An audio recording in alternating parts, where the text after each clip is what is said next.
नमस्कार मित्रों, red over green के नए संस्करण के साथ मैं आपका होस्ट कर्नल उत्कर्ष राठौर।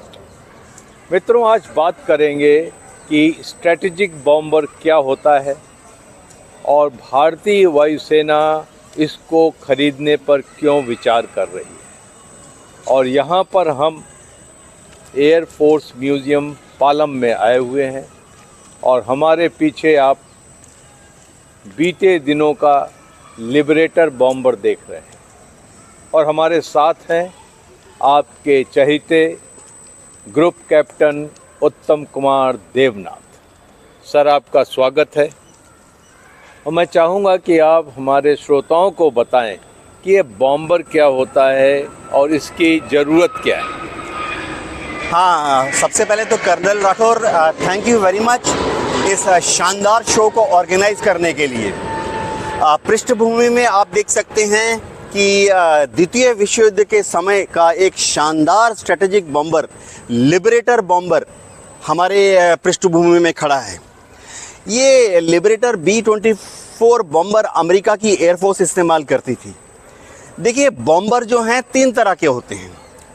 ऑब्वियसली जैसा कि नाम बता रहा है, वो बम गिराते हैं मूलतः।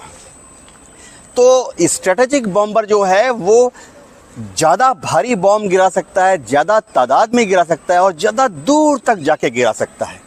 यानी जैसे आप देख सकते हैं, लिबरेटर बॉम्बर ये एक बार में 16 बॉम्ब्स ले जा सकता था, 8000 पाउंड के बॉम्ब ले जा सकता था।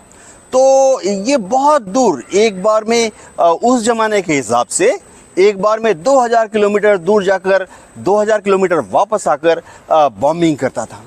इसका मेन रोल ऐसा होता था कि स्ट्रेटेजिक बॉम्बर का काम था दुश्मन के जो जैसे बंदरगाह हो गए, ports, harbours, wide area, 2 kilometre लंबा रेलवे मार्शलिंग यार्ड, दुश्मन के जो पावर प्लांट हैं, दुश्मन के जो इंडस्ट्रियल एरियाज हो गए, या दुश्मन की जो कैपिटल है उसका जो पावर सेंटर है, वहाँ पे उनकी जो इतनी सरकारी इमारतें उनको ध्वस्त कर देना।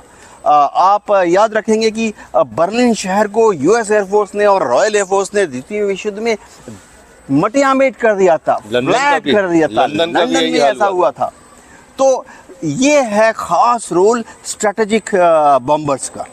पर बाद में सर, सेकेंड वर्ल्ड वॉर के बाद धीरे धीरे बॉम्बर्स ख़त्म हो गए और आज हालत ये है कि सिर्फ 3 एयरफोर्स के पास बॉम्बर हैं, बाकी किसी एयरफोर्स के पास बॉम्बर नहीं है और उनकी जगह फाइटर बॉम्बर ने ले लिए। तो क्या अभी बॉम्बर्स की ज़रूरत है या ये एक सफ़ेद हाथी साबित होंगे? हाँ कर्नल राठौर, अब देखिए, कोई एयरफोर्स उस तरह के बॉम्बर एक्वायर करती है जो कि उसकी सरकार चाहती है। अब जहाँ तक जैसे यूएस एयरफोर्स है या जैसे रशियन एयरफोर्स है, चीन की एयरफोर्स है, उन्होंने स्ट्रेटेजिक बॉम्बर्स को अभी तक रखा हुआ है।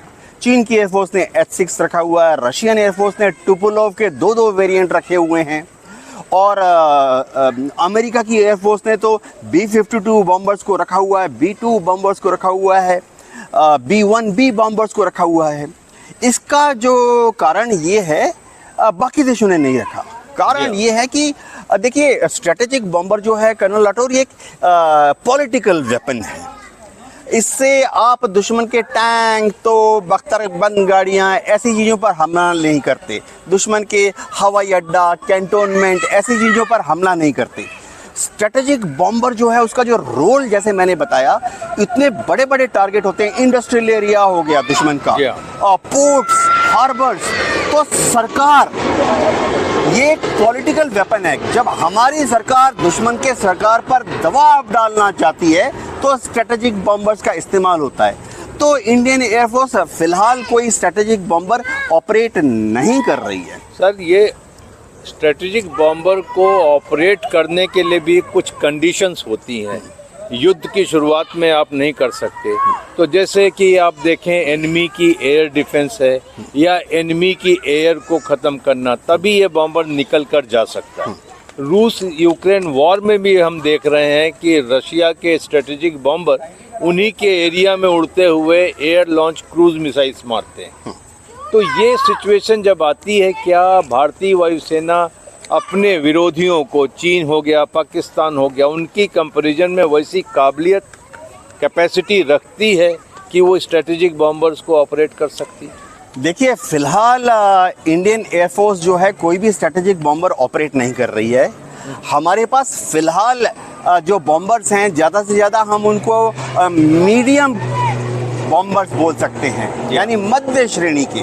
लाइट बॉम्बर अलग होते हैं और मध्य श्रेणी के बॉम्बर हमारे पास हैं, जैसे सुखोई 30 हो गया।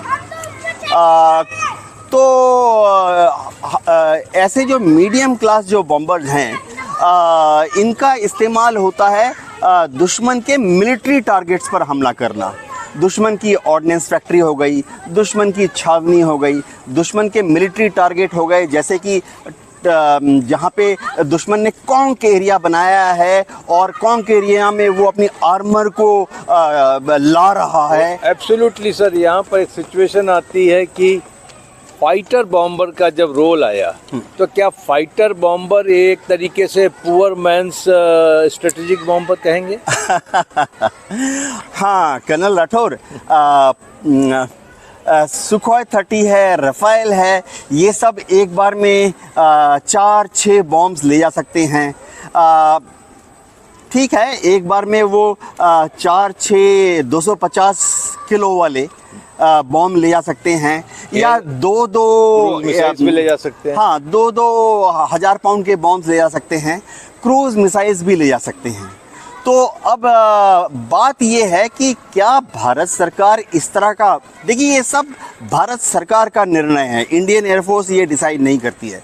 क्या भारत सरकार भविष्य में किसी ऐसे युद्ध की कल्पना कर रही है जिसमें हमें दुश्मन को, चाहे चीन हो या पाकिस्तान, उसको भयंकर क्षति पहुंचानी है, नेस्तनाबूद कर देना है? ऐसा भारत सरकार की युद्ध नीति में फिलहाल नहीं है। हमारा जो युद्ध है उसमें हमारे जो ये बॉम्बर हैं, जैसे कि सुखोई 30, रफाइल, मिराज 2000, ये जब 4 या 6 बॉम्ब्स या 2 या 4 क्रूज मिसाइल लेके जाएंगे, वो हमारी जो शो ऑफ फोर्स है, दुश्मन को दबाव में डालना, उस चीज़ के लिए कारगर साबित हैं, काफ़ी हैं। सर, यहाँ पर एक और बॉम्बर खड़ा है जिसने 1971 ऑपरेशंस में बांग्लादेश में एक निर्णायक भूमिका निभाई थी। कैनबरा खड़ा है हमारे पीछे, और ऐसे बॉम्बर्स को हम हमेशा बोलते रहे टैक्टिकल बॉम्बर्स। उसका मतलब है कि इनमें आप एक बार में 2 टन 3 टन बॉम्ब्स ले जा सकते हैं, एक बार में 6-8 बॉम्ब्स ले जा सकते हैं। इस जहाज ने एज ए बतौर टैक्टिकल बॉम्बर 1965 की लड़ाई में, 1971 की लड़ाई में बहुत ही शानदार और कामयाब रोल अदा किया। इस बॉम्बर की सबसे बड़ी खासियत ये थी कि पहली बार हमारी एयरफोर्स ने नाइट बॉम्बिंग के लिए इसका इस्तेमाल किया।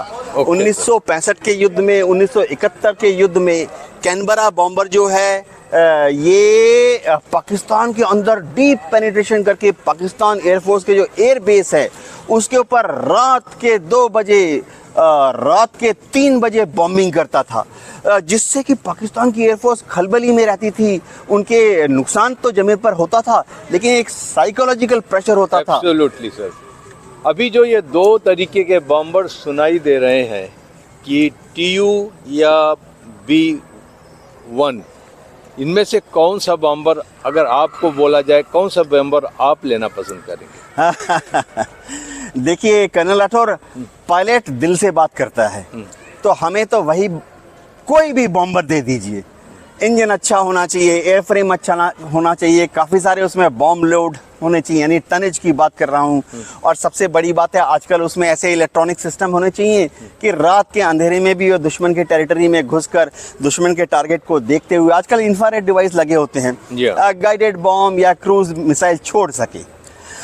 जहाँ तक आपने जो 2 सीरीज बोले, देखिए अमेरिका से लेना या रूस से लेना, ये एक बहुत बड़ा पॉलिटिकल डिसीजन होगा। ने आज हमें हमारे दर्शकों को ये बताया कि ये स्ट्रेटेजिक बॉम्बर क्या होता है, रोल क्या होता है, और गुजरे ज़माने के 2 बॉम्बर्स भी दिखाए।